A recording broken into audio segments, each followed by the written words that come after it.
All right, we are live for another Travel Tip Tuesday here on my page, The Traveling Lucy, and I am really excited about today's guest. I literally say that every single week, but I just get more excited each and every week. Today is Amanda Savan, and she is an actress and a singer, and she has a very interesting life that I'm excited to delve into with you guys, but she herself has started to go solo camping over the pandemic, just like I have.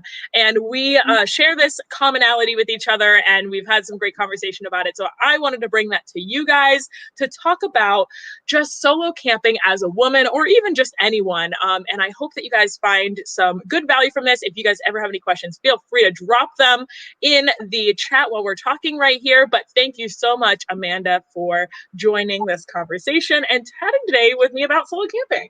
No, thank you for having me, Lucy. This is a dream come true. It's so I love talking about solo travel of all types. So, this is a great outlet for me. Yes, I love it. And I just, I think that there's a lot of people out there that have started to travel a lot more domestically because of COVID and everything. And camping is one of those ways to keep yourself socially distanced from everyone else. And yes, it's smart, very smart.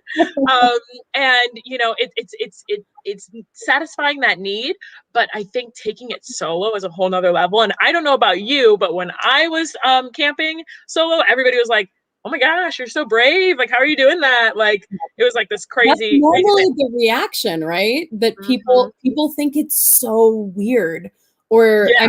I mean, I've seen horror movies. Like, it's a natural thought to have. Absolutely. And go ahead. Oh, I was just going to say, I want us to get into that. But before we do that, I want us to kind of learn a little bit more about you and just how you even got to this point in your life to begin with, because everybody's got a story. And I am excited to share with other people just how you kind of got to this point of solo traveling. So please tell us about, how you just got started traveling and how you kind of got to this point of solo camping. Yeah, thanks, Lucy. I hear an echo. Let me try and fix this because this is not the best setup. Okay.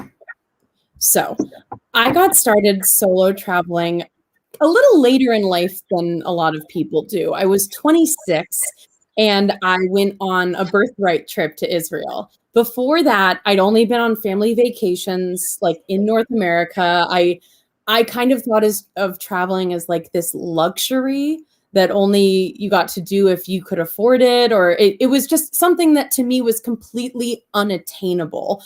And after this trip to Israel that kind of blew my mind in the absolute best ways, I started looking more into this traveling thing, and I would talk to friends about going, or like partners I had at the time, but it became a thing where no one's schedules could mesh up in the right way.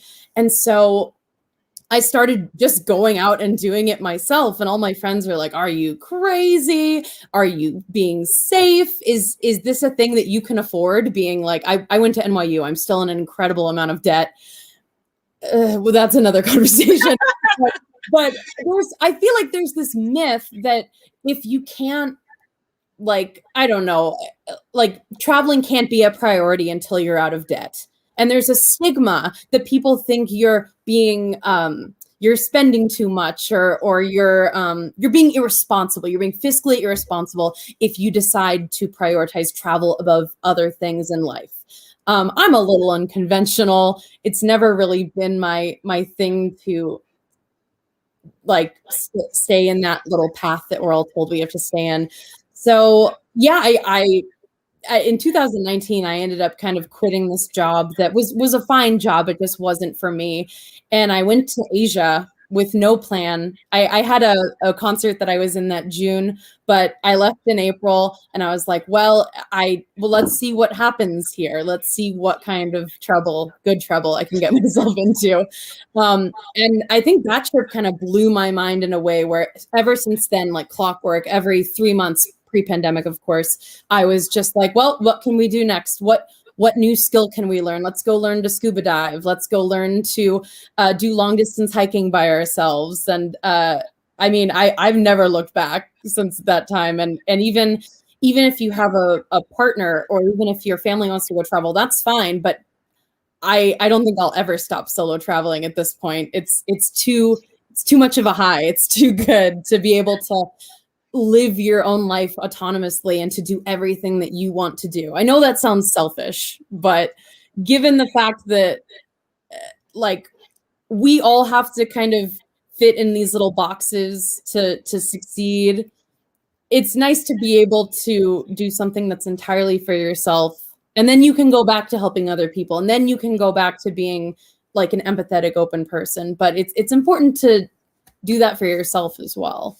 Oh gosh, I could not agree more with your words and just what you described right there. Honestly, it is such an empowering thing to start traveling solo. And people, yeah, they're definitely like, their first thing is to be like, oh, are you crazy? Like, oh, you're a woman. Like, how do you feel safe? Yeah. But like, we live in such a fear-based world. And I say this like all the time, especially in Clubhouse and stuff. I'm like, you know, we live in a fear-based world where everybody is telling you that there's all this danger out there. And guess what? They're not completely wrong. Sure, there's danger out there, but I could walk outside my house and be in danger. So yeah, I've been living in New York City the past 13 years. There are certain neighborhoods that, like, you know, I'm more at risk there than I am in like beautiful like exactly. It's crazy. It's crazy. So I think it's like more of a mental shift for a lot of people. It's like once you start to do it, it really does like change your perspective and like show you just how much you can do as an individual. Like you mentioned it being like a little bit selfish, which it is in a point, but I think that as individuals, as humans, like we have to be selfish to some point. Like there's always being selflessness, like selflessness is always important, you know, being, you know, kind to your friends and such like that. But when it comes to holding yourself back as an individual, because you, like, for instance, if you plan a trip with a friend and then they're like, oh, I can't go. And then you're like, oh, okay, I guess I can't go either. Like, no, like you shouldn't reroute your entire life. Yeah, you shouldn't reroute your entire life for someone else, which I totally understand the people that aren't comfortable in getting out there and kind of starting to do it. And it takes just a little bit of courage. And I feel like both sides, whether you're an introvert or an extrovert, like you have a reason to like be kind of like, you know, afraid of taking that step. I've had, you know, I'm more of an extrovert, so people like think it's naturally easier for me. But being an extrovert, I also like to be around people. That's kind of the whole point, right? So it's like, you know, I was afraid like, oh, well, am I going to be bored? Like, am I even going to know what to do with myself? Like, what am I going to do? And introverts are like, oh, well, you know, like they might feel like it's, I feel like an introvert might be a little bit more okay with doing that travel alone, and a little bit more comfortable if they're used to that kind of setting.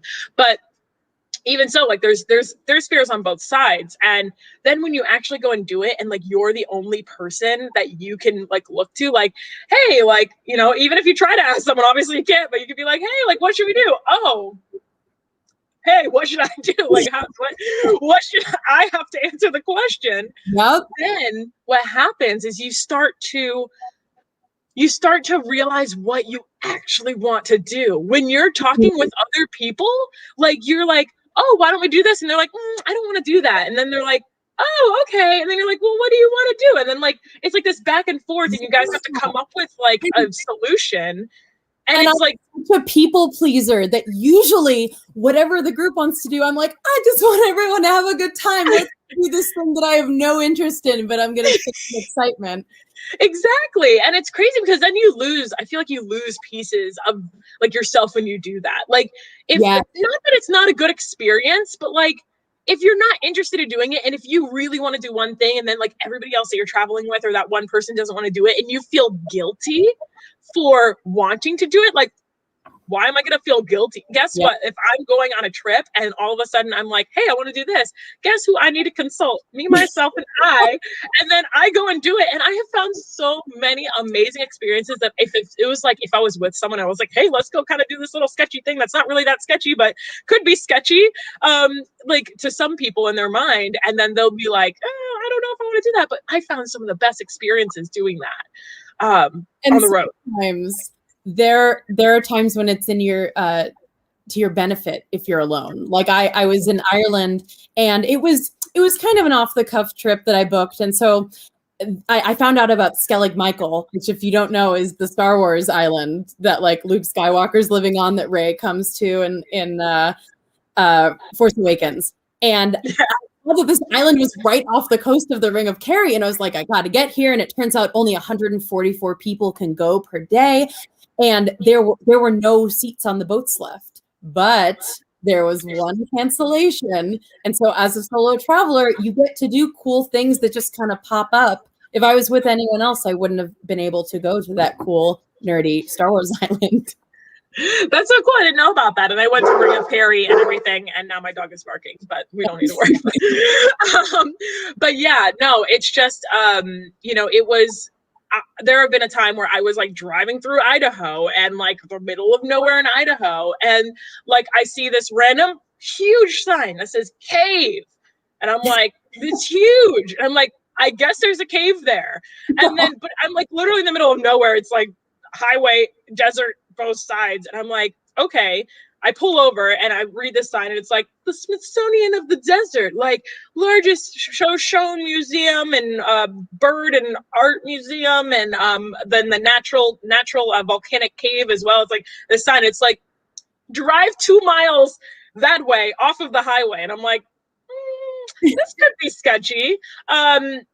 That I don't know where that is. I can't see it from the road. And it's like, just drive into this dirt road, like out the middle of nowhere. And I'm like, okay. So I like go to Google Maps, and weirdly enough, I had service out in the middle of this nowhere. And so I go to Google Maps, and I like go to look at the place, and I'm like, okay. I'm like, well, they've got some reviews. So that means that, not everyone has died. Yeah. I'm like, there's some reviews. I'm like, you know what? I'm just going to do it. And I had flexibility in my schedule enough to be able to, go and it took like an extra hour and a half out of my trip, but like, it was so cool. Like that was probably the coolest museum I've been to, like top to bottom, filled with like all of this, like the stuffed, mammoths and like giraffes. And, like, making me want to go to Idaho. This crazy stuff. And then like the largest like volcanic, like underground, cave that was like 1/4 of a mile. Like it was just super cool. And like I just randomly popped by it. And I feel like if I was like traveling with someone else and I was like, hey, you want to kind of go do this? They'd be like, I don't know, like maybe not. Like, oh, don't you kind of want to get to where we're going or whatever? And it's like, no. Maybe eventually, like it'll be there still, like after I go here. And it works in the other way too, when there's a place where you have on your itinerary, and then you get there and you're like, I'm tired. I'll see you the next time. That too. I think that a lot of people don't. I love having flexibility in my schedule. And I think that especially as Americans, that we like to think in the realm of, oh, well, I have this vacation time. I have a week and I need to like do this, this, and this. I need to get as much done as possible. And I'm like, y'all need to relax. Like, you need to take a step back, and you need to like, be like, you shouldn't like, it shouldn't be like, oh, I'm going to do this at 9 a.m., this at 11, this at 12, this at 2 p.m. And it's like, no, like you need to like, what if you don't want to, I don't even know what I want to eat tomorrow, let alone today. And like, it's just that whole situation of kind of knowing what you want in that moment. I can't plan a trip a month later and like be like, this is exactly what I'm going to want to do that day. I feel like that's what you're saying is the exact difference between what a vacation is and what traveling is. Most Americans, they think of a vacation. They're like, well, I only get 14 days off a year. This is what I have to do. I guess I'll go to Hawaii, the place where everyone goes. And I mean, I could go on forever about how out of whack North American travel norms are, but well, not even North American, because the Mexicans get it.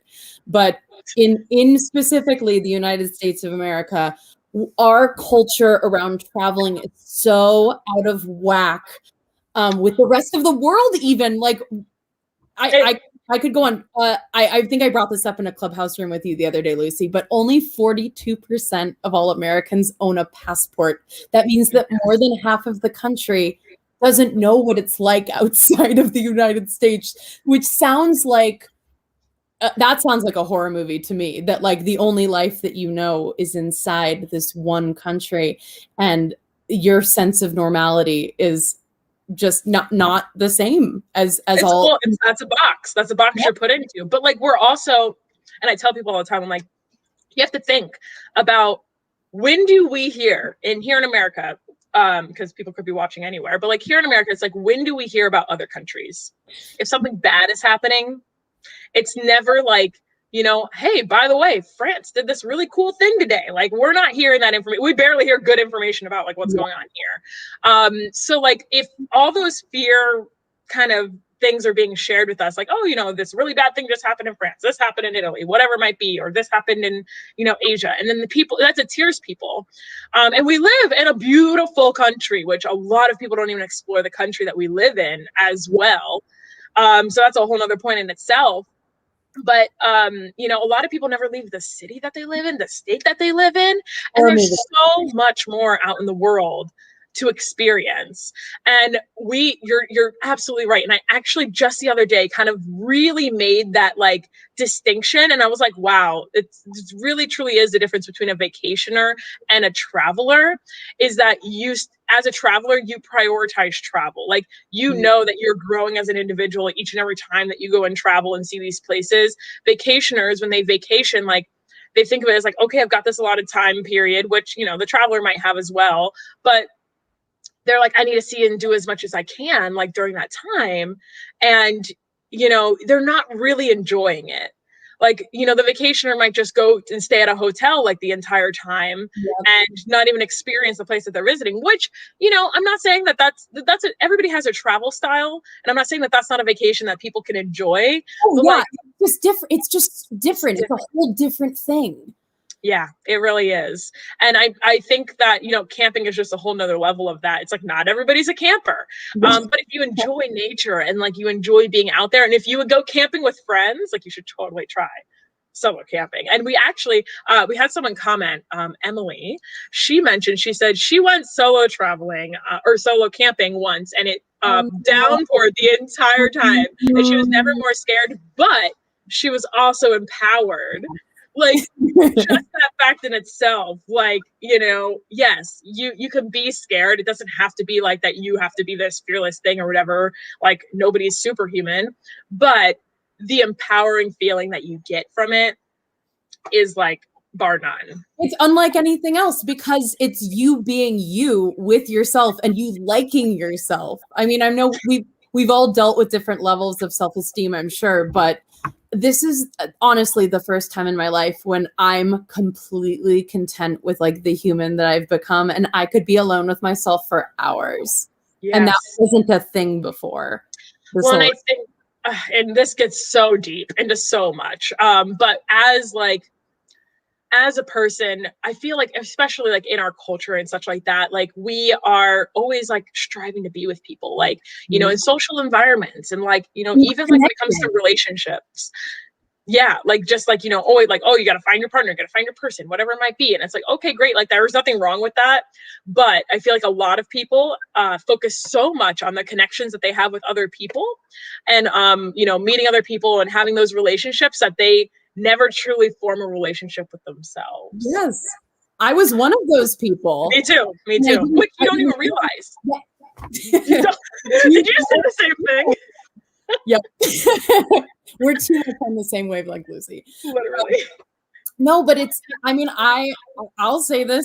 Every romantic partner I've ever had, I have disappeared into that person. Like, it was a thing where once I got the boyfriend, it was, what can I do to keep him? What are the actions that I can do? And it's the same thing with, like, I love my friends. My friends are the best, but I put so much weight into what they're doing, and I let their decisions dictate my life, which thankfully I put a stop to. But I don't know, I would just tell anyone who's watching this, like, look at the trends in your own life and really dig down deep and see if your actions are matching your wants. Absolutely. And I think when you go on those solo trips, you're forced to really feel you have to ask the question to yourself, like, what do I want to do? What do I want right now? which there aren't many situations in life where you're forced to do that. Yeah. And I think that's like kind of the power of it, is that if you don't do anything, you're just sitting there twiddling your thumbs, aren't you? So you kind of have to have that conversation with you. And then like you can, find passions that way, and like find, I always learn so much about myself when I'm traveling, and like I read books, like when I'm solo road tripping or whatever it might be, or audiobooks and stuff. And it's just like I'm always growing, and every time I meet new people too. Like, I also tell people this, that I feel like solo travel, you're not always alone. Like, just because you're solo traveling doesn't mean that you're like not interacting with any humans at all. Like, yeah, if anything, I feel like I mean, this is pre-COVID, to be fair, but when you're hitting up hostels in Europe and Asia, like you form like a little group, and you guys travel together, and things are cheaper because you get to rent tuk-tuks together, and you get to rent tour guides together. And it's such, I think that's the blessing that I didn't even comprehend when I started solo traveling. It's that you really are never alone, and you come back with all these friends and all these places to stay when you travel to other countries. Like, I have a standing invitation with this wonderful Scottish woman that I met in Scotland who lives in Australia. I've never been to Australia. I'm going to go visit her after the pandemic and like have tea with her. It's going to be great.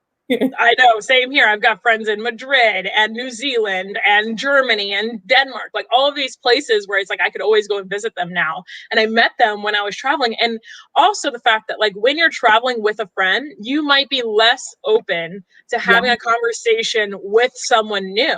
And those are really where you start to learn those experiences, learn about other people, learn about other cultures, learn about how people have like lived their lives. Because if all I ever talk to is the people in my town that have experienced the exact same thing as me, if I talk to someone who's from another country and they've lived an entirely different life, I'll never know that unless I have that conversation.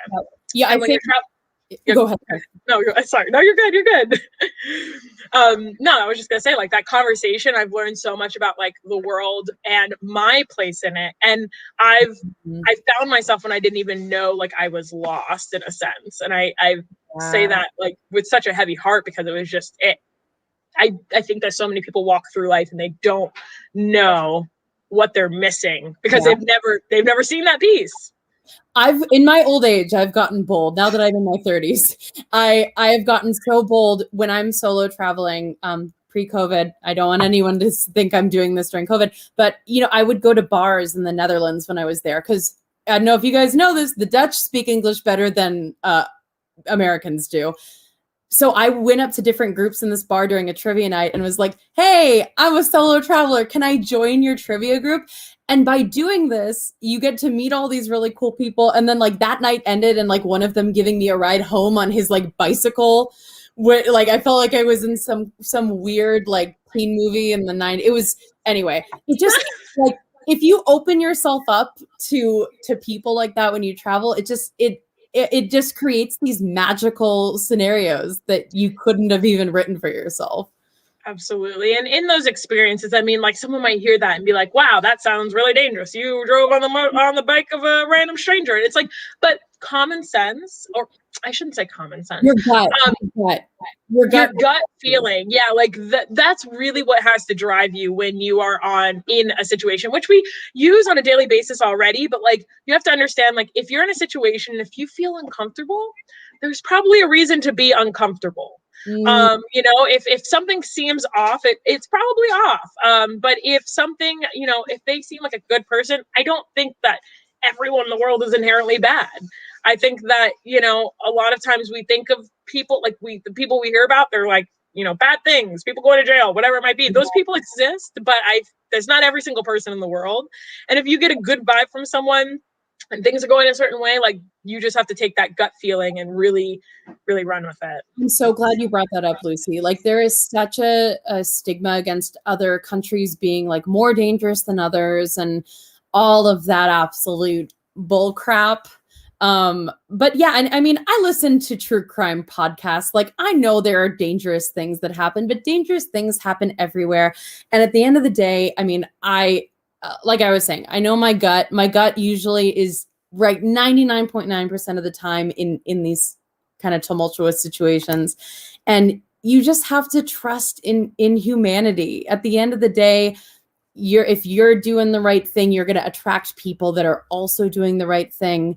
And it doesn't have to be as black and white as don't talk to anyone when you travel. You don't know their intentions, sort of thing. Absolutely. It's completely about that feeling and like the energy. Yeah, that energy level is going to be you're going to attract what you kind of want or what you're trying to get. I think that's such a good point. And I think that's probably what people are afraid of because they've never like really had to only go off of their gut type of thing. You get that when you're solo traveling, and it's something that you have to learn to navigate. It makes you savvy. It makes you like go out into the world with this new sense of like, oh, I can handle myself. Like I can. Yeah. And I, you know, as a woman too, I feel like women are more apt to be taught like, oh, you know, you need to be as like more fearful. Yeah. And, you know, obviously a man who is double my size and has muscles is probably going to be, you know, in a less like, you know, people would be less likely to take advantage of him than me or whatever it might be. Mm-hmm. But again, that gut feeling. And like, I feel like, you know, just because you're a woman doesn't mean that you should travel any less or like do anything that a man that you feel like can only a man can do. Like there's so much to be, you know, explored out there. And I don't think that, I think that the safety aspect is something that you can definitely work around. We can actually talk about that a little bit too. I think that talking about the safety as a woman is important because there are steps that you can take in any situation to make yourself feel more safe. And it's really just about your comfort level. So when camping, for instance, like if you're camping in certain portions, and I've done camping here in the US and such like that. I went to Glacier National Park. I just got back from a trip in Alabama and stayed at Cheaha State Park. I did some camping out in Utah and in Idaho, which was gorgeous. And those camping trips, it's like certain parts of the US, like there are bears, right? So people are like, oh, well, if there are bears, like, what are you going to do if a bear comes? And like, there are like steps that you can take. You can have bear spray on you. You know, if you're in your tent, the bear cans, like use bear cans. Up. Exactly. Those bear cans you can, which a lot of people don't know about it, but it's like you can Google is, let me just say Google. Yeah. Google. Like we live in a technology age. People like ask me, they'll be like, how do you find these places? I'm like, Google. Or YouTube. Like YouTube. YouTube taught me how to solo travel. Like I just started like in my daydreams, like would just follow all these YouTubers and be like, I want to do that. I want to go there. And like now I do. Yeah. It's as simple as that. You learn how to do something. I also learned how to like credit card hack on YouTube. You can learn anything on YouTube.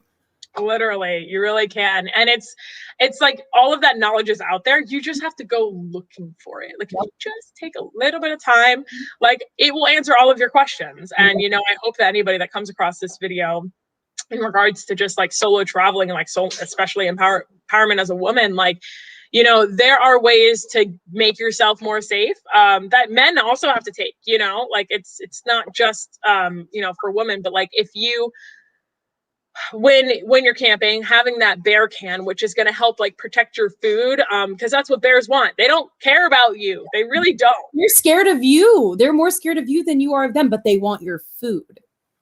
Exactly. And so people like, I mean, it's funny because I have a friend and she always complains. She's like, oh, alligators in Florida, because I live in Florida. And she's like, oh, you know, I don't want to come to Florida. What is an alligator going to like come up and like eat me? I'm like, what?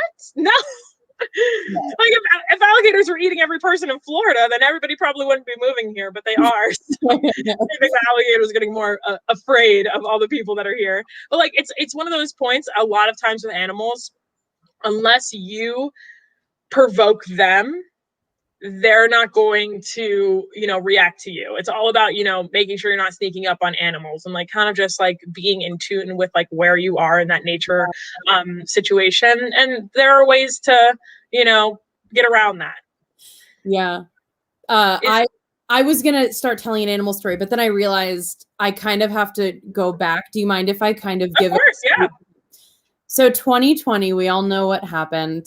I was living in New York at the time and I was just like miserable. As a stage actress and singer, you know, we still have no idea when Broadway is really coming back. And because my side hustle job in New York was being a Broadway theater tour guide, It's not even like my side hustle could come through because it's still not a thing. So I was in like, it was summertime in New York, and I was like, I'm miserable. Like I don't know what to do with my body every day. I'm getting like, I'm just getting like sick to my stomach every day on this couch watching TV. I don't feel like it's safe to go outside in New York City. But then I'd bought a car earlier in the summer because I decided to like go to my best friend's wedding that was very like drastically cut down because of COVID. So I had my car, and I was like, what's stopping me from going and exploring all of these incredible national parks that we have in our country? And mind you, I've been to a lot of the states at this point, but I'd never been to like the northwest kind of magical part of the Americas that I'd like always seen in movies and stuff. So I had made the decision that I would just leave New York kind of on a whim. Surprise, surprise, another whim leaving from me. And I just kind of cut across and started hitting up all these national parks. So as I'm heading west, I like had this huge sit down in Badlands, which Lucy, have you been to Badlands in South Dakota? Not yet. I've seen so much about the Badlands. I know. I've been in like the Northwest. I've been to like, I've been to Illinois, and I've been to Montana. You've taken around it. You just haven't. I know. Yeah. Exactly. There's that little piece missing. Oh man. If anyone's thinking about going to the Badlands, do it yesterday. It is one of the most, like, I feel like I've been using the word magical a lot, but it's magical. It's like you're on another planet. And this is getting to my animal story, I promise. I was in the Badlands. I was in a bad place. I was in a depressed place, like we all were at some point or another over 2020, but I was not feeling it. Badlands like reinvigorated my soul in a way where like animals and I were having this weird thing where like prairie dogs would come and like eat things out of my hand in a way where like they felt totally normal. And I had this hike in between these crazy things, and this coyote started like, not in no predatory way. This coyote was just checking me out and then decided to like walk with me for like a full mile. And at first I was like, oh my God, I'm going to get eaten. Cause at this point in the pandemic, I get like, I wasn't like seeing any people in the parks. There weren't really many people traveling in September 2020, especially in Badlands. So I was traveling. Oh, we could have just passed each other on the road. Yeah, right. If you were in Glacier. Well, funny story. I'll get to that. But no, anyway, animals are just not as scary as you think they're going to be. Just like we said, the bears don't want you. They want your food. If you're not cruel to animals, most likely they're going to leave you alone. You keep your distance. Same thing with bison. Same thing with elk. I've had some scary run-ins in that like other people were doing things that frightened me to the point where I was like, I'm getting out of here. This elk is about to ram this pickup truck. But it's more so like you keep your distance from those animals and they will keep their distance from you, sort of thing. Yeah, absolutely. Like if you just, I saw one of the most beautiful sunsets I've ever seen in my life in Oregon. On the coast, and there were like, what added to it too was that there were these like this huge herd of elk, and they were just grazing right there. I'm on this set up on this hill, and you can see the whole coastline, and you can see like mountains on beaches, which was like, me as a Floridian, like, we didn't know that existed. Yeah, like mountains can exist on the beach. What? Yep. Didn't know that. So there's just like this distance and like the most beautiful sunset, and like you could see like the elk were right there and they were grazing, and I was really pretty close to them. And they were I mean, not like super close. I wasn't like up in their face. They were eating. But you know, just like their like silhouette was right there, and just it was magical. It was just, it added to it. Like I love encountering nature just in its natural habitat. Like it's not, you know, I think that there's something about it that you don't need to be afraid of it. You just have to be aware that you're in their space. It's and like if a coyote came to New York and like, you know, they're that's not their space. Yeah. So Yeah, no, and that's crazy. So you said Glacier National Park, so you did this whole trip on did you take the northern route? So I just kind of cut across. So I went to Cuyahoga in Ohio. I think that's how you say it, right? Cuyahoga. I don't know. And then I went to Indiana Sand Dunes, and then Badlands, and then Grand Teton, which for my money was like the absolute best. I was just kind of heading there on my way to Yellowstone, because Yellowstone's the big one that you hear about. But Grand Teton stole my heart. I was only going to be camping there for like 3 days. That's what I had booked. But as I was there, I was like, I'm not leaving this place. I'm staying here till the campground closes. And I don't think I've even talked about yet. I had never camped growing up. My parents weren't campers. They were hotel people. I didn't even know camping was in the realm of things that I could do alone. But it was the pandemic that was like, well, I'm not going to be staying in all these hotels and motels. I'll go broke. And also, I don't really want to be inside right now because of the pandemic. And while it's still warm out, I want to do this. So I went to REI and I just walked in and was like, I've never camped before. Show me what I can afford that will get Show me the lights.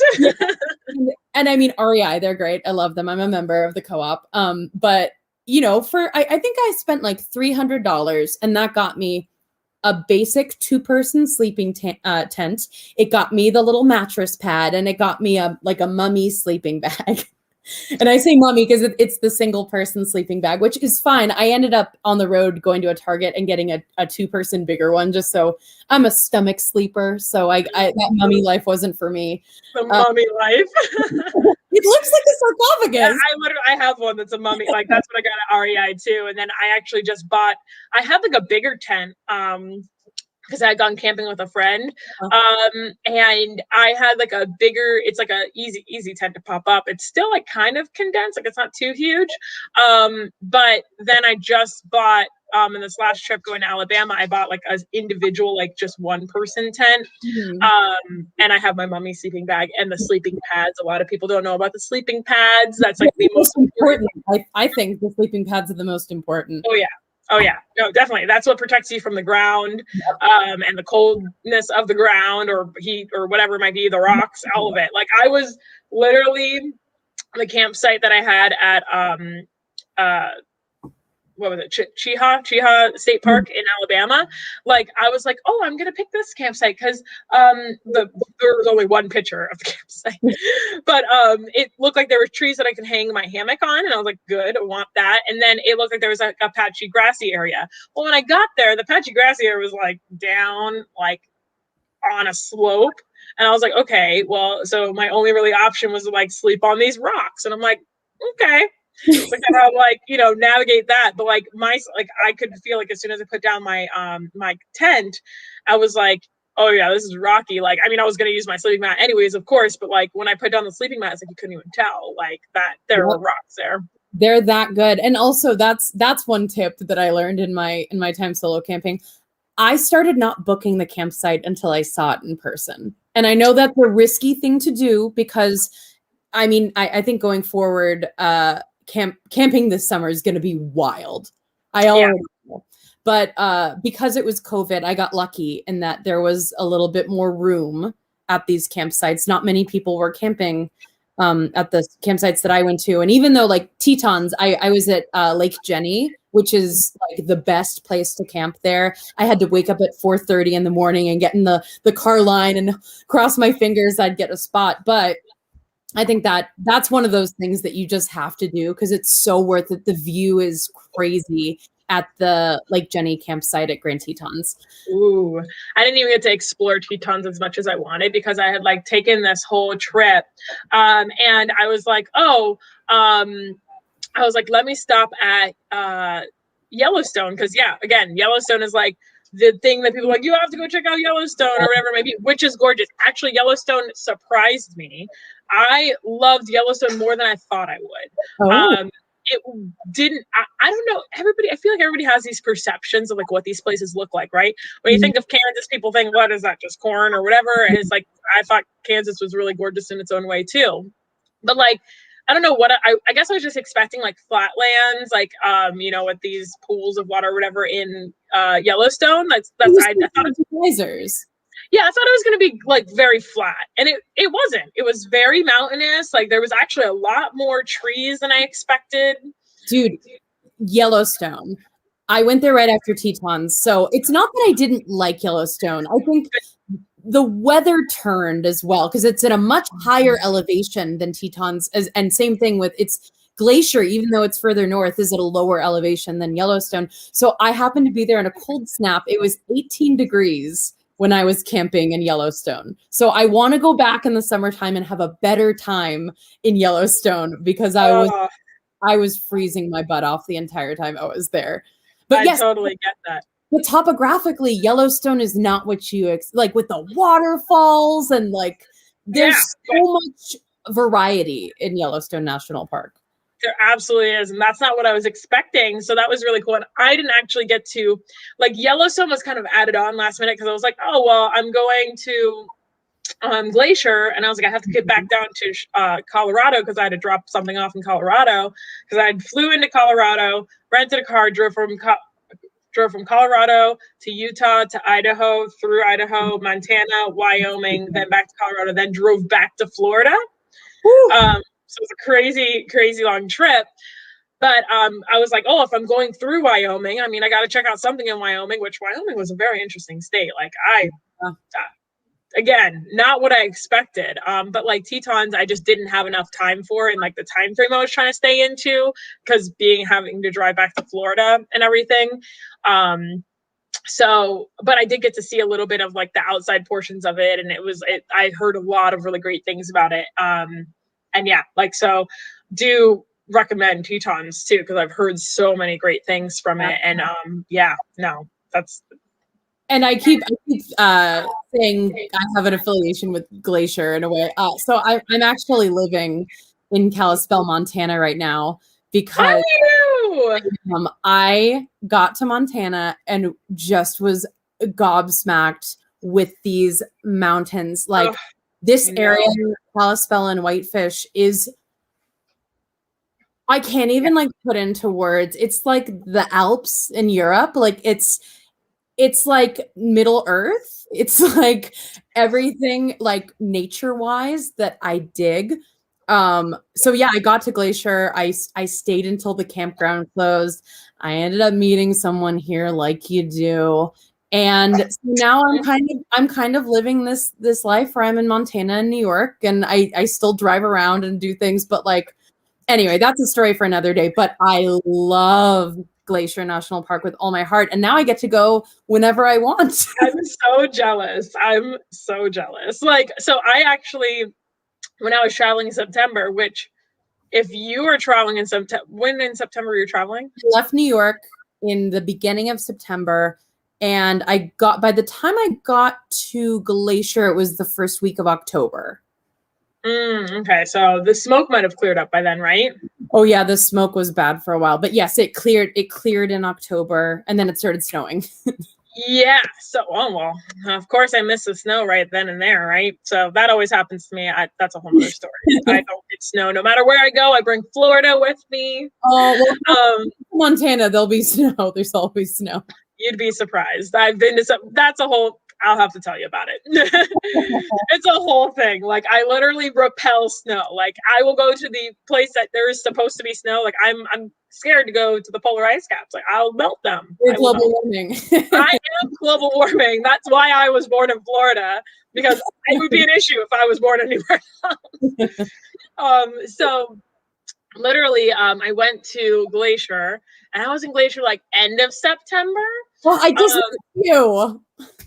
And it snowed. So yeah, no, I was like right there. But when I had gone, when I was going up the fires in the West, I was going up to Idaho, and then by the time I got to northern Idaho, Sandpoint, if you've never been to Sandpoint, like you've got to go. It's so beautiful. First of all, Idaho's gorgeous. Again, in a state very underrated. Is gorgeous. Every time I've driven through Idaho, I'm like, wow, people don't know. People don't know. If you're driving from the southern portion of it to the northern portion, it's like driving through 4 states at one. I was like, that's one of my favorite times camping too, because in Idaho, it's actually the number one, like the state with the most soakable hot springs in the entire US. That makes sense to me. Even Montana has a lot of hot springs, but yeah, I can't even imagine with Idaho and all their hot springs. I've seen the pictures of some of their hot springs are like gag worthy. They're so beautiful. So when I had gone up to Idaho, to the northern point, that's when the smoke caught up to me from everything. Yeah. So when I was like, oh, like I knew it was coming from, well, there's a bunch of fires going on, but I was like, oh, well, like, let me try and go west, which I was already planning to do. So I kind of like cut my trip by like a half a day. I left half a day earlier because I was like, okay, let me try to beat this smoke. I go over to Glacier National, and then the smoke was just like, it was still there. And I was hoping when I woke up in the morning and did my my hiking and everything like that, that it was going to be better, but it wasn't. And I did like a 14-hour hike, like a 14-hour hike in Glacier. And it was all the good hikes in Glacier, at least like 8 to 14 hours. They're all the trails there just go and go and go, and you don't want to stop. Exactly. And I hiked up to Grinnell Glacier as well, and like took the Highline Trail, and it was just, yeah, it was gorgeous. But like also there was smoke. It was colder, which was fine. I mean, it was fine that it was cold. I like the cold, surprisingly enough. But then the elevation and everything, like this Florida girl was going, yeah, like the smoke definitely didn't help with the hiking, but I wasn't even worried about that. I was just worried because like I could see how beautiful it was, and it was still really gorgeous, but like you couldn't see as far out as you normally would be. And I was like, I was like, darn, I'm gonna have to go back to Montana. But it's so gorgeous out there. Now you have a place to stay when you come. You don't have to camp, even though we love camping. Sometimes it's nice to be inside when it's cold out. Yeah, no, definitely. I completely agree. And that's what's so nice is like you meet people, you meet travelers, and like you can like you're finding places to stay along the way type of thing. I mean, I stayed with a friend for like one night in Idaho up at the northern point in Sandpoint, which I wouldn't have done. Like if I was just Googling or whatever, I wouldn't have gone probably to Sandpoint if my friend didn't have like property out there. So, and it was like absolutely gorgeous. And just, I got to stay there for a night and then kind of like, you know, go back. And free camping as well is something that I always look into, like the free campsites. It's like recreation.gov is like one of my most used apps on my phone. I love it. I mean, even the national park campsites, they're not crazy expensive. They're like $10 to $20 usually. And even if you're used to paying for even a motel, your budget is great again if you're just camping. And then like KOA is great. KOA has saved my butt a bunch of times. You know, they're just campgrounds that are all over the country, and if you're a member, you get a discount, and it's a whole thing. Because sometimes I would get to a place too late to set up my tent, or I wouldn't feel comfortable setting up my tent in the dark. Its own thing, because I hadn't even constructed a tent by myself before I left for this trip. So I looked like, I don't know, like Mr. Bean, like trying to put together this tent for the first time. And it took me like 2 hours, but I figured it out and I got it down to a science by the end of my trip. But yeah, I lost my train of thought because I was thinking about Mr. Bean putting together a tent. Camping and all of the resources, KOA and stuff like that. So I wouldn't have enough time to construct my tent if night had already fallen. So like I spent so many nights just sleeping in my car in KOA like parking lots, not even a campsite, just like pulling into the KOA, knowing that there's people around. Car sleeping and car camping is such a great way to see the country. You can sleep in your car in any Walmart parking lot, like, or gas station, or like off the the rest stops. Like I had a couple of friends that were like, oh, you know, they're like, oh, I don't want to stay. They were taking like a long road trip and they're like, I don't want to stay at a rest stop. That's sketchy. I'm like, how is that? That's literally where it is called a rest stop. It is made to rest. Where do you think truckers sleep? They sleep there. They're right there. Yeah, and if they were in danger, like I think we might have a problem. But yeah, you lock your doors. You cover up the windows if you need to. There's like plenty of shading things so that you don't draw attention to yourself. It's no one's looking for you. yes, yes. No one is looking specifically to murder you. I mean, like I think we just have a lot of scary movies, and I love scary movies. Don't get me wrong. I love my true crime. I had to stop listening to my true crime podcast because it was freaking me out so much. I was just like, let's put on some music at this point because when you watch so many Criminal Minds episodes, like you obviously know how a murderer thinks, obviously. I feel like at this point though, like I've listened to so many true crime podcasts that like I'm double thinking enough times that like I'm preventing anything that will happen to me just by double thinking everything. Exactly. No. And I mean, you got to take everything with a grain of salt. Like there are places, it's funny. I was talking to some friends and everything, and I was just on my last road trip. I had left the campsite in Alabama, and then I was driving down, and I don't know if you ever heard of Buc-ee's. Have you heard of Buc-ee's? No, it's Buc-ee's. Oh my God. The best gas station in the world. Like y'all heard about Wawa, like whatever, all the different like gas stations. Love Wawa. Love to want. No, Buc-ee's is a whole nother world. Oh, there's my cat. She agrees. Buc-ee's is like a Walmart mixed with a gas station mixed with a Home Goods. You could furnish your entire home from a Buc-ee's. This is a southern thing, isn't it? What? This is a southern thing. It started in Texas, and it's like Texas and Alabama and Georgia. I don't know if they're anywhere else, but like Buc-ee's is a whole. I'm thankful. My friend told me they were like, if you can get by a Buc-ee's, like you should. And I was like, oh, okay. Like, let me look at my route or whatever. And then I did. And I was like, oh, geez. And I was like, okay. Like, and I went there. The first one I went to, I was like, what am I walking into? Like, their food is delicious. They have like fudge. They have like brisket. They've got like, it's insane. It's really insane. But definitely, like, if you're on a road trip, go to a Buc-ee's. That sounds great. No, if you Google it, like you'll be like, wait, what? Like, and I stayed, so on my way back to Florida from Alabama, I actually stayed or I didn't stay, but I went to 2 different Buc-ee's. Because the first one I went to, I stayed the night at, and my friend or whatever, they were like, why are you staying at a gas station or whatever? Like, go to a hotel. I'm like, why am I going to do it? No, I don't want to go to a hotel. Yeah. Like, I'm fine here. And I'm not always, when I'm on the road, I'm not always taking 8 hours of sleep. Yeah, it's usually better too, I find, to drive when the sun's out. Like I really don't like driving at night. I will do it if I have to, but I kind of plan my day around like how long I know I have to drive, and then I'll wake up that early in the morning. Yeah. To drive. And even like I think I stayed at 2 hotels or motels or hotels the entire time I was on this camping trip. Once because I had a self-tape that I had to do and I didn't want to do it at the campground. And then the other time I just really wanted a shower, like a really good shower. And so it was in Glacier, actually. I got to Glacier and I found this little cute motel and like ate at the restaurant there, and then met the owners at the restaurant. And they offered me like a discounted rate because they'd heard my whole story before. Oh, that's awesome. That was like the one time where I was like, it's time for a shower.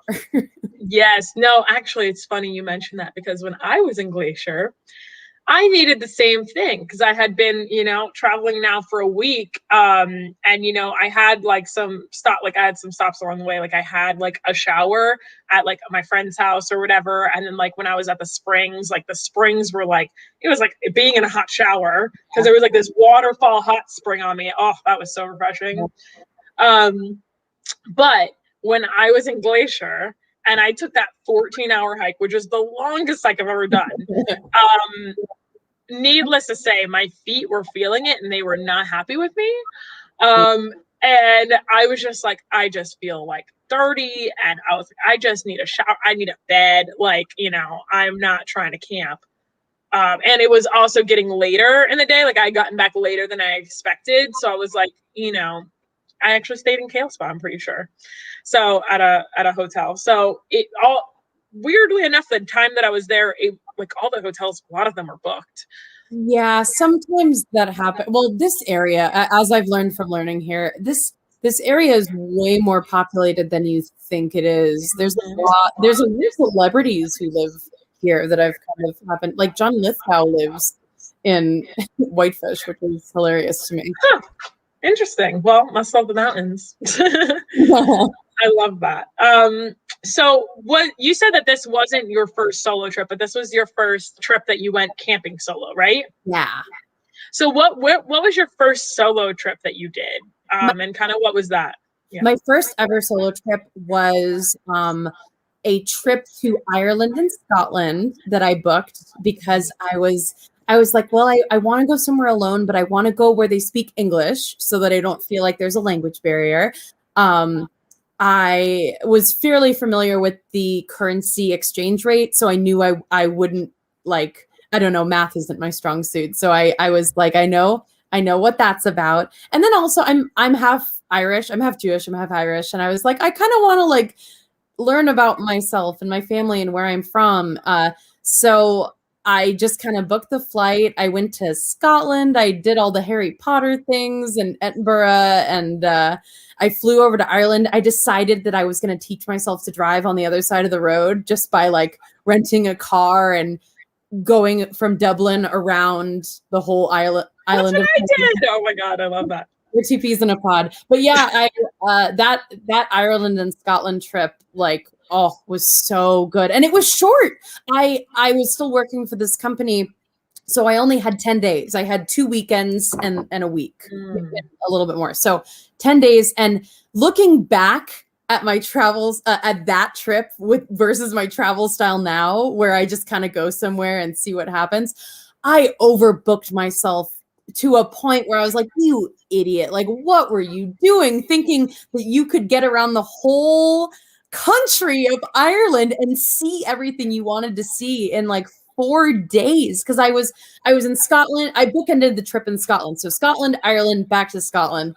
And I don't know what I was thinking, but in my mind, because it was my first time, I didn't know. I didn't know that you don't overbook yourself. But I did what you were talking about before, where I was like, okay, breakfast at this place, and then this walking tour, and then this walking tour, and then this food tour, and then it was stressful. It wasn't enjoyable. Oh, God, yes. It was enjoyable, but it was stressful. Thank you for bringing that up. Yeah, and I did teach myself to drive on the other side of the road, which I'm very good at now. But that was scary too. I was talking to myself on the road, being like, "Oh my, stay to the left, stay to the left." Like, oh, it was so scary. But I did it, and I'm alive. And that's all that matters, is that you're alive to tell the story. When I went to Scotland and Ireland, like, first of all, Scotland wasn't even on my radar before. My friend had wanted to go to it and everything, and I was like, oh my God. And like, I fell in love with Scotland. I'm Irish myself. My last name is McGuire. So like, when I went to Ireland, I was like super excited about Ireland and everything. And then, I mean, Ireland was gorgeous. Scotland was gorgeous, going into the Highlands. I also did like the perimeter of each of the countries and everything. I spent maybe just a little less than a week in each country. So it was a little bit more time than you had. But I also did the same thing. And I was like, that was like kind of the first like crazy trip, but it wasn't as like booked out. Like, this is exactly like, there's actually there's a whole funny story about Scotland, which ended in, or became where we were sleeping in the car the entire time in Scotland and majority of Ireland, because we were trying to save money, because we had like, driving on the other side of the road, ended up like popping a tire, essentially. No. Yeah. And it was like this huge ordeal, and it cost us like a lot. It cost us like £1,500. No, that's a lot. Day one. What a start to your trip. That's and we're like, okay. And that wasn't a solo trip. That was with my best friend. But we did, our backpacking trip across Europe to 10 different countries. And that was day one of our like 2 to 3 month trip. And like better from there though. But it's kind of good because then it's only going to progressively get better. Yeah, no, for sure. I mean, well, but this is like, there's always a silver lining to every story too, because like what we ended up having to spend that money, literally we're gone from the airport for 30 minutes. Like it was maybe an hour. And then we had to bring the car back, had to get another car, everything like that, go through that situation. And then so because of that, we were like, okay, well, guess we're going to sleep in the car. We went to like their equivalent of Walmart over there, bought some sheets and pillows and everything, dropped back the car or whatever, and just slept in the back. And, but because of that, we ended up waking up in some of the most beautiful places that I've ever seen in my life. Like, and especially because it was dark at night, we're like, okay, like let's find a place to like kind of pull off in the road that's not private land, because there's a free to roam over there, so you can like sleep wherever. And we're like, let's pull off, and like we'd pull off to these places, and it's dark because we were kind of trying to get to wherever, like some type of point, to continue on the next day.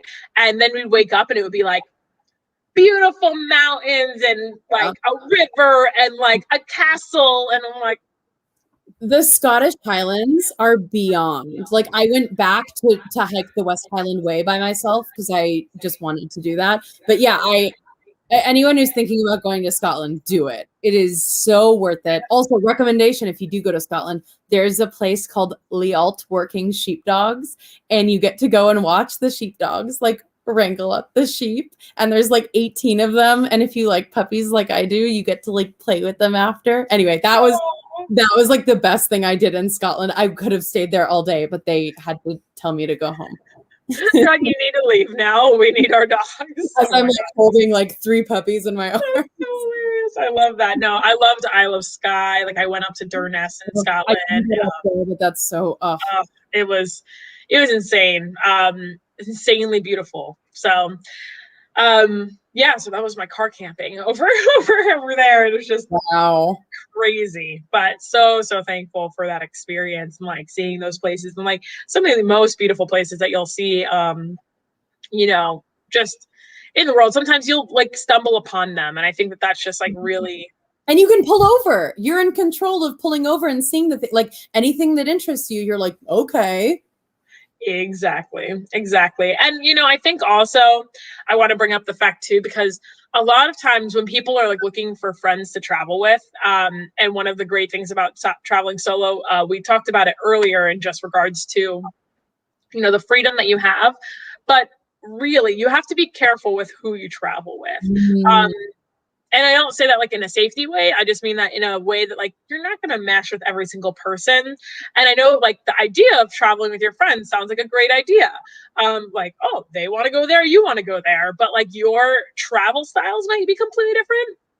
And your priorities might be completely different, like what you guys want to see. Like, and sometimes like, especially like I've had friends where they weren't comfortable with like me kind of doing my own thing if I wanted to, like having those boundaries kind of set, like, if you don't want to do something and I don't want to do something, and like we have different like plans, like it's okay for you to go do your own thing and for me to go do my own thing. And some people aren't okay with that. So like can be a lot of tension sometimes, like, and obviously here in the US, like your vacation time is precious. Yeah, because there's so little of it. Yeah, like you're lucky if you get 2 weeks vacation here in the US. Granted, like we talked very briefly over it earlier, just like the stigma of American culture and just how we treat vacation or traveling in general. But in other countries, it's usually average 5 to 6 weeks that you're forced to not work. Like you can't not take your vacation over there. I have a quick tip, kind of that has to do with finding people you're compatible with and traveling. I think a really great exercise you can try with a partner or a friend is you go on a trip with them, and then there's one day where both of you don't see each other. You go off, you do your own thing, and then you get to come back to dinner that night with your person and be like, oh my God, I did this today and I met this person. And like, do you want to hang out with them later? And like, it gives you an opportunity that you have the safety of you're with someone, they know where you are, they have your number, like you can get to them at any point. But that flexibility of like, oh, let's go and see what this solo traveling thing is like. And we have the security of seeing each other at night. Exactly. Absolutely. And that's like a good way to kind of dip your toes into it too. Like, I feel like there's, we talked about it earlier, just, you're never truly alone. Like there are hostels in the US. People don't know that usually, but there are hostels in the US. They're not going to murder you. We were talking about this on Clubhouse the other day. I've stayed in hostels in Chicago that work great. I've stayed in ones in DC that work great. They're everywhere. And you get to meet people from other countries who are visiting the States. Exactly. Because those are the people who are usually staying in them because Americans won't stay in hostels. That as a weird, like, why are you staying here? Yeah. It's a really funny, like little mix of things, but I've met someone from South Korea, in a hostel in Portland. And like, I learned so much about, like, I was curious. I feel like when you're traveling, when you meet people, you become curious. Like I was honestly curious. I like had a conversation where she was so sweet, super, super nice. And she was just like very bubbly and everything. And we had a conversation. I was like, you know what? I was like, I don't know if it's incorrect or whatever. Like, can I ask about like the whole North Korea thing over there? Like, cause it actually threw me off when I asked her, when I asked her where she was from, she said Korea. She did not say South Korea. Specify. Yeah, she didn't specify. Well, I'm like, obviously she's not from North Korea, because I can't leave. So I'm like, okay. And like, it took me a second to kind of click that. And I was like, huh. And so I asked her, I was like, I don't know if this is like rude or not, but like, can I just ask, like, what is the whole situation with like North Korea over there? And like, how are you guys taught what's kind of going over there? And she's like, well, we don't. She's like, we don't know every single aspect of everything that's going on over there. Obviously, like they're closed off and such like that. But she was like, she's like, in their culture, they're just taught that Korea, like South Korea and North Korea are going to become one day. Like that they're going to combine, and that, they think of North Korea as still a part of them. And that's why they say Korea, because, they don't think of them as separate. That's really hopeful. That makes me like feel all the feels that they have the knowing of like, okay, we'll fix this one day. Yeah. Like it's very, but that's what they're teaching. Like they're young. And I was like, wow, like, I would have never known. Like, but I had that conversation with her, and it's like, it opened my eyes to that situation because I've never been to Korea, So, and I always wonder, I mean, they're like right on the border of like everything that's going on over there. Like that's, we hear about it here, and obviously we don't hear good things or whatever it might be.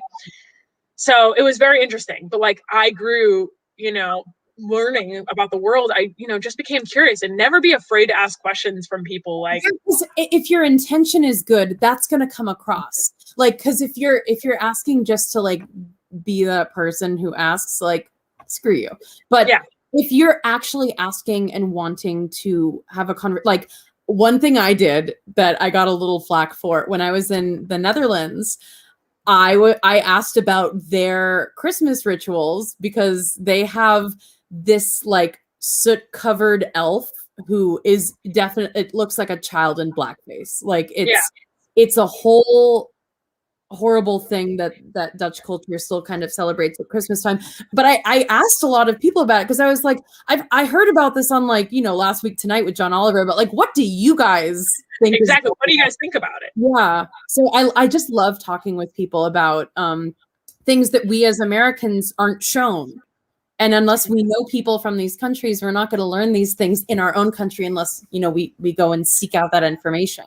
And there's a lot of information that we're taught here when it comes down to like the simplest things, like, that we think are how things are, and it's completely not. Like, for instance, the number one thing that peeved me was the fact that, guys, if you like Greek food, lamb gyros don't exist in Greece. Okay? Yeah, I know. It's the simplest thing, which I was very angry about because I love lamb gyros. Even though when I was traveling over there in Europe, I saw a lot of lambs. I was like, but you're so cute. But still, I wanted a lamb gyro. And when I went over to Greece and I was like, okay, I'd like a lamb gyro. And they're like, it's beef or chicken. We don't know what you're talking about. I'm like, you definitely have lamb. And they were like, no, we don't. And I was like, I'm going to go to another place. I was like, I went to like 5 different places. You wanted your lamb gyro. Yeah, because I've been told that lamb, every person if you talk to in the US, lamb gyros, that's Greek. It's not Greek. I just learned that. I had no clue. I've never been to Greece, but yeah, mind blown. Don't ask for lamb gyros. They don't exist, but their Greek food is delicious. I will say, oh my God, I had some of the most beautiful, I can talk about Greek food all day, but that was just like one of those culture shock things where you're just like, wait, what? Like, I thought I'd known this my entire life. You're like me with Thai food. I love Thai food. And when I went to Thailand, I found all these new dishes that now I go to restaurants, in New York or LA, and I'm like, oh, this is this dish that I had in Thailand that I didn't know what it was before. And now I order it all the time. Literally. Like, there are dishes that I wish I could have here in the US that just don't exist, or like they're just not. Yeah, and the food quality is completely different and other, like, it's crazy. But yeah, just like such simple little things that people don't think about, culture wise, or, whether it be, about what they're taught in school. And like, I was in Denmark for quite a bit because my best friend lives in Denmark, and she has for the last like 6 years. And so she has taught me a lot about like their culture and like kind of what they do there, and how it differs from here, because she was born and raised here. And she just talks about like their little traditions and just like how the cultural difference is. So I actually had her on my this Travel Tip Tuesday a few months back or whatever, because she was from America, and like living over there and like all of the differences. It's just crazy what we think we know, and then once you go to the place where your view of the world is forever changed, and thank God, like, for the better. We all should learn to live in other countries the way that other people have been living for thousands and thousands of years.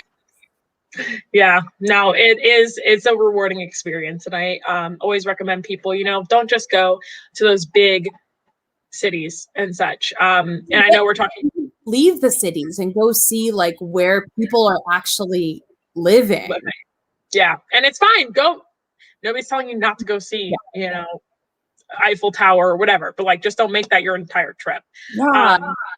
Yeah. And just, I know we're getting off base when it comes to camping, but like camping, you can learn so much about just like the nature aspect of places too. And it's just a beautiful thing, traveling and exploring new areas. And like, I was exploring Northern Alabama and saw a bunch of waterfalls. I feel like I had people that was posting on my Instagram stories, and they were like, wait, that's in Alabama? Like, I didn't know that was in Alabama. I was like, you'd be surprised. Yeah, we have plenty of waterfalls in the States. Like North Carolina has some crazy waterfalls that are beautiful.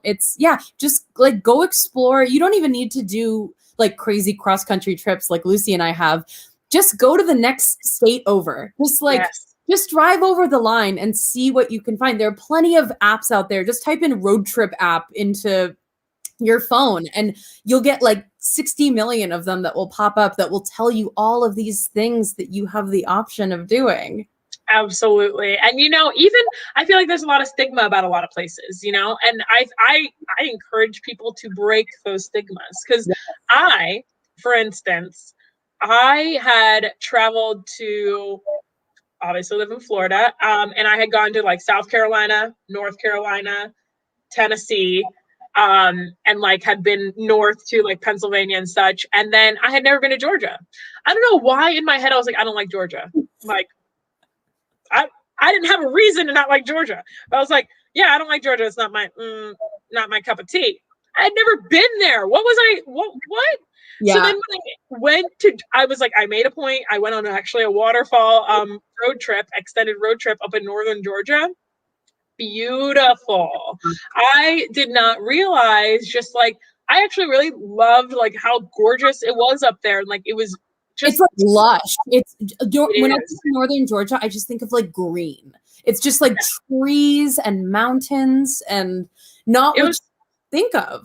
It's not what you would think of. And I think that that's like, breaking those stigmas. Cause then now I'm like, heck yeah, go to Georgia. Like check out, especially like northern Georgia. That's what I've explored the most of. But now I want to like go check out other portions of Georgia. And like, that's the closest neighboring state to me. And I had like this whole stigma, like, oh, I'm not interested in that. But like, it is gorgeous. There's something to see in every single state. Same thing with Montana. Like when I came to Montana, I knew Glacier would be gorgeous, but I didn't expect to like Montana because in my brain I was like, it's just a bunch of conservative people. Sorry to bring up politics, but like I was just like, I have no interest in these people.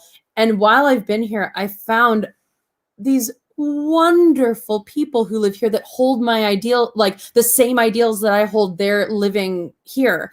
So don't like, just because a place is a red state or a blue state or whatever, don't judge that place before you've been to it. Like you have to get your feet on the ground in a place in order to fully understand it.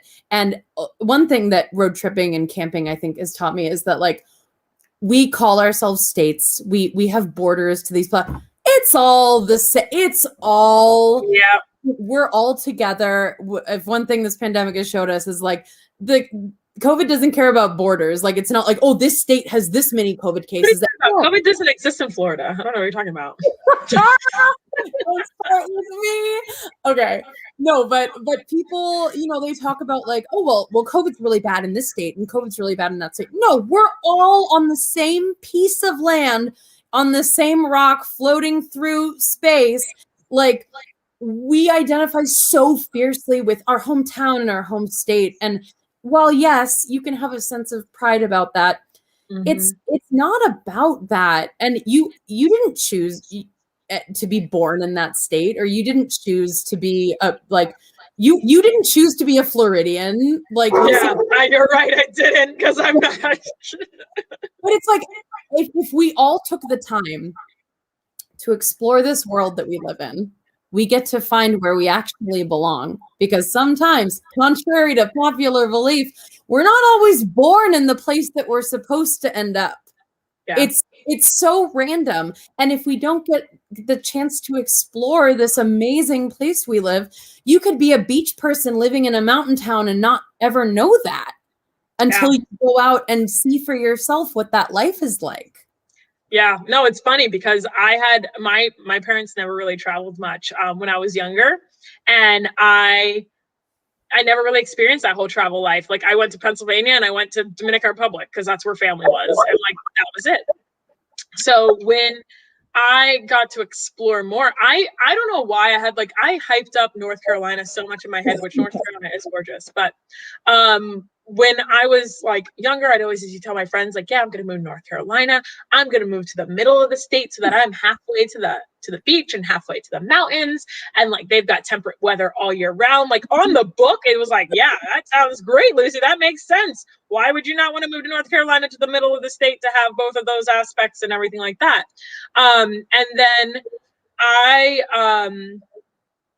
then I realized that when I actually visited North Carolina, all of a sudden I was in the mountains and I was like, oh my God, I love the mountains. Like I was like in the Smoky Mountains. I felt like I could breathe because Florida is like humid and gross. Yeah. I felt like I could breathe. Like it smelled like Christmas and beautiful. Like it was amazing. And I never would have thought that I would have been a mountain person. Yeah. I never would have thought that. I'm from Los Angeles, California. Like we have mountains there, but they're not mountains. They're not the same. But yeah, you don't know till you try. Exactly. So I think that the problem is that every person, and not really a problem, but it is a problem, but we're taught in school, we learn about history, which is a lot of negativity. Well, we learn about a version of history. History comes alive when you travel, whether you're traveling the U.S. or outside of the U.S. But Siri's trying to talk to me. But when you, I think we all have these preconceived notions of these places that we're going to. So like everybody has an opinion about literally everything. If I say, hey, Amanda, what's Kansas like? And you're like, I've never been there, but I bet you have an opinion about it. You're like, there's nothing in Kansas. Yeah, I think we've never been there. It was like, you think of the tornadoes. That's like, yep, Wizard of Oz, like whatever is like that social aspect that's been put in front of you, whatever experiences you've encountered that have given you an idea of that place. When people think of Idaho, Idaho blew my mind. And then when I told people I was going to have, like, oh, what did you have potatoes? What? Okay, no, I actually didn't have potatoes, which I feel sad about now because I probably should have. But like the fact of like, that's what first comes to mind is potatoes for Idaho. And like, it's like going through 4 different states at once. And there's so much like to explore there. Like that's like, we all have an opinion about places, even if we've never been there. And that's what you have to break. Is like every place you go to, there is something beautiful. There's something different. There's something you didn't know. And you don't know it until you actually go there. So true. And so important that we like, I mean, I'm so in awe of your company, Lucy, how like you're trying to motivate kids to like leave at the age where it counts, at the age where like they can stop the spread of misinformation and they can like tell their peers like that they got to go see this other country that was a world away from what our day-to-day life is here. And it's so like, I know that everyone can't afford to travel. Like it's a luxury. It is a luxury. Even even sleeping in your car and traveling around. Yeah. The fact that you have a car.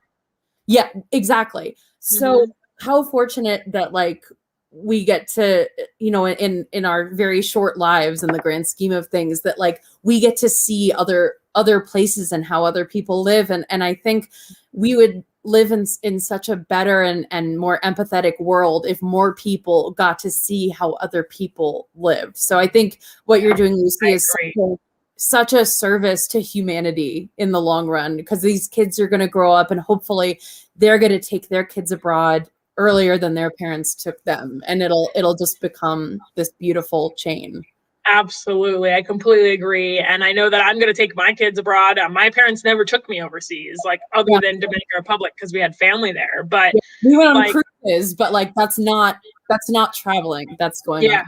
And it's funny. Earlier, you mentioned about passports, only 42% of Americans having passports. I did know that statistic because I've done research on it. And one of my YouTube videos is actually about how to get your US passport. And that statistic is in there.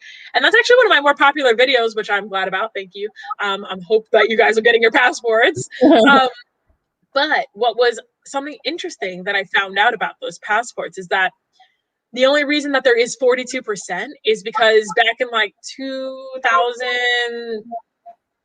3, 4, something around that area, like early 2000s, there was a point where they made it mandatory if you wanted to go to Mexico or the Bahamas or Canada, where you have to have a passport.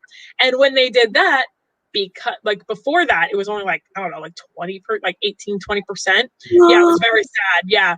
And because of that, there was this huge surge in passports, because that's where a lot of Americans, when they're like, I'm gonna go travel, I'm gonna go to, you know, Canada or Mexico or the Bahamas, like those are your options. And it's like there's an entire world out there, and you're gonna just go to the 3 places that are closest to you. Like, why? Like, you know, but that, I thought that was very interesting. I was like, wow. So the only really reason why we have that boost in those numbers, a lot of those people with passports have never been international, like international, like real internet, like overseas, like across the Atlantic or Pacific Ocean. Yes, correct. So that was wild to me. There's a low percentage of people that, like, the percentage of people with their passports that have traveled overseas, I think it was like, and this, you'll have to go look at that video, and the statistics I'm sure have changed. Well, maybe not, because the past year we haven't really been able to go to international. But I think it was around like 30 or 40% of the 40%. Yeah, it'll be interesting to see what those numbers do after COVID, because I think this has taught a lot of people that they're not going to accept what they were accepting before. So Yes. I would hope to see those numbers skyrocket, and hopefully the people who are, you know, making the choice to get their passports now, that they can do it responsibly and, you know, do a little bit of research to the place before they go, and not become a, well, what's the nice way to put this? Not be a detriment to. Yeah. Add to the culture. Don't take from it. Yes, exactly. Thank you. That I did. And also, I think a very important thing that I kind of want to end a little bit with is that when we travel, like when we're traveling overseas, or, you know, not even, I don't even want to start it like that. So when it comes down to traveling, I know that there's a lot of people that wanted to travel during the pandemic, right? I heard of so many people who were like, I had my dream trip planned like in 2020, but then COVID happened and ruined it. And I'm like, I think a valuable lesson has been taught. I think that if you had your dream plans, your dream travel plans for 2020, and you haven't traveled in 5 years or whatever it might be, I hope that you take that as a lesson that you shouldn't have waited so long. Oh, that's like, good. I love it. That's yeah. Like, I honestly, like, if you've been like saving up for like however long, and then you never know what's going to happen. I could die tomorrow. Mm-hmm.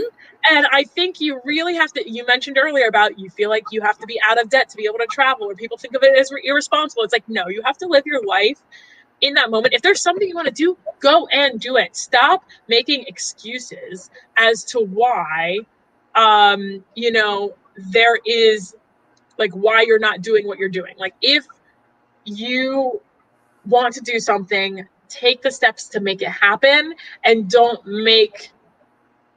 just don't make excuses. I know that it's not going to be easy. Just yeah. know that it's not always easy. I was jobless for a very long time while I was figuring it out. I absolutely went into credit card debt for a period of time. Mm-hmm. I'm thankfully out of that now, but I still have a shit ton of I still have a lot of student debt that I'm worried about, but I'm also not going to let that get in the way of living my life. Just as you Absolutely. said, your life could completely change for the better or the worse tomorrow.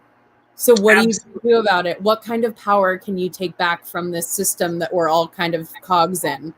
Absolutely. No, and I hope that when everything starts to open back up, that people start seizing the moment. I think that travel is definitely going to see a boom and everything, but I really hope that they enjoy, like they truly, you know, learn something from the fact that we have been, you know, taken away from this, but to just not to wait, because literally anything can happen. So, and like I started traveling at 26. It's not too late. I know maybe for some people that sounds early or late.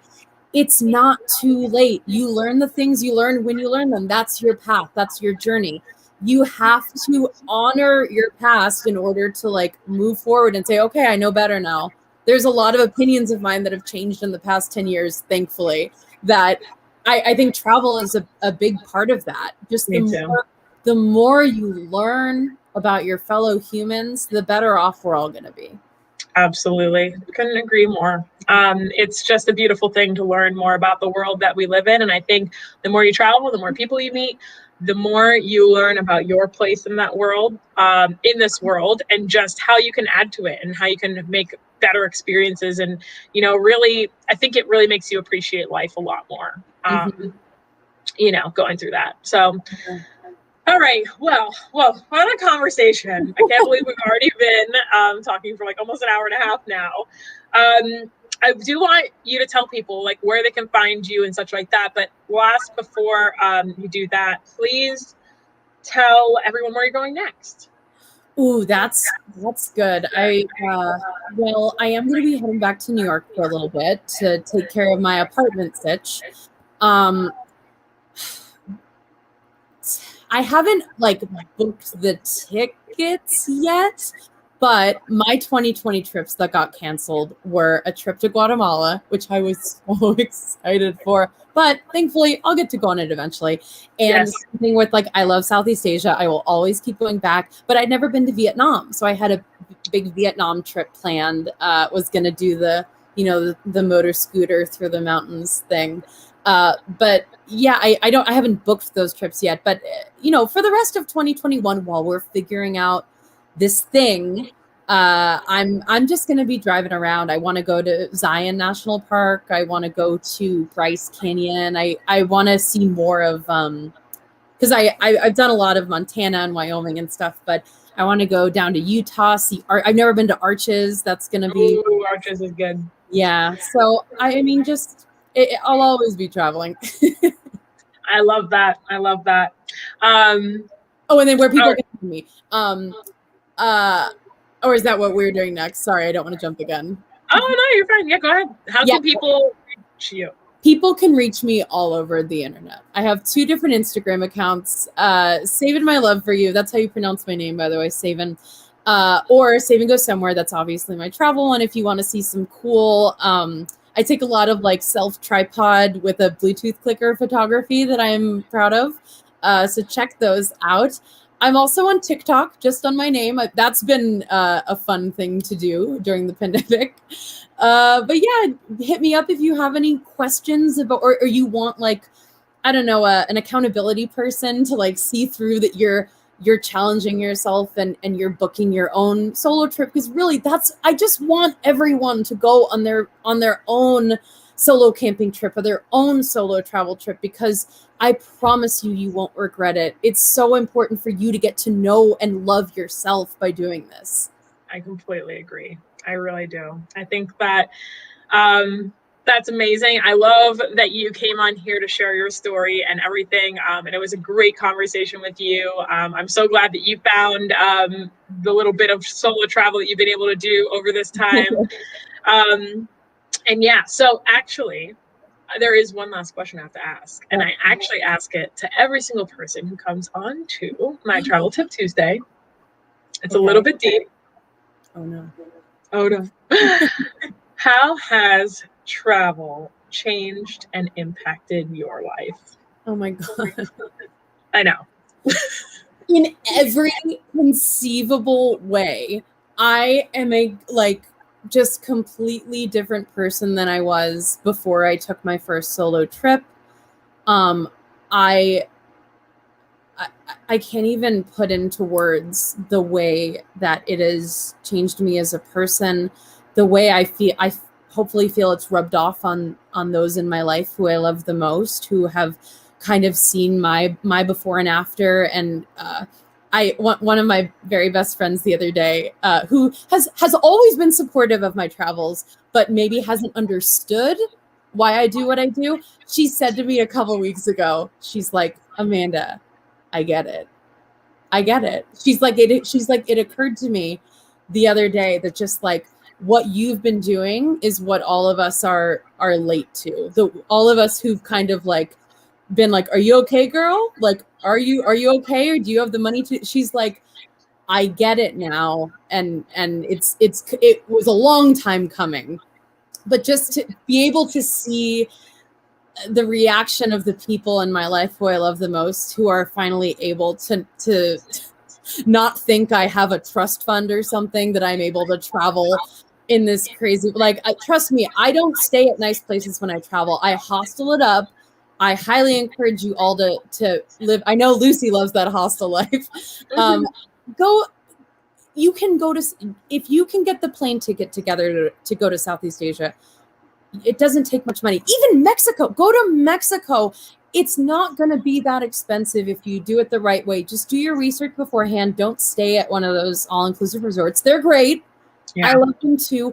It's, if you want to get to living your life and to traveling, you gotta get dirty. You gotta go camping. You gotta go backpacking. And through these experiences, you're gonna learn how to travel hack. You're gonna learn how to stay at hotels. So anyway, that's a long-winded answer to say traveling is, I would go as far as to say, like, the number one thing in my life that has like made it a life worth living. Oh, I love that. Oh, it just got like shivers. Like I feel the exact same way, and I just love hearing the passion that comes from people when I ask them that at the end of the live, because everybody has a very similar answer. Like it's all like with the same undertone, but they all describe it differently. And how like let's it's go back actually, and watch other people's answers. It's good. It's always good. It's always a good answer, and it's just fuels my soul because it's how I feel. And I think that sharing those responses with people and people understanding like how like you can feel the passion that comes from when people answer these questions, like, and that's like, it's funny, especially when someone hasn't watched like all the way end to the end, like, and they come onto my show and like to the other videos and they don't know what's coming, and they're like you can see like they're like, oh, like that is a like deep question. And like it's, I think that travel has really changed my life absolutely for the better. I've learned so much about myself, so much about the world, so much about just other people, how to interact better with people, just at time and like in every single aspect. And it's super indescribable to describe just how much it has impacted me. But I love to hear other people's responses and how they word it. So thank you. And the for more sharing. you travel, the more you get to meet awesome people like Lucy. Like just and think, Amanda. just think of like every time you get to travel is a new chance to make friends. It sounds corny, but it's real. This is real.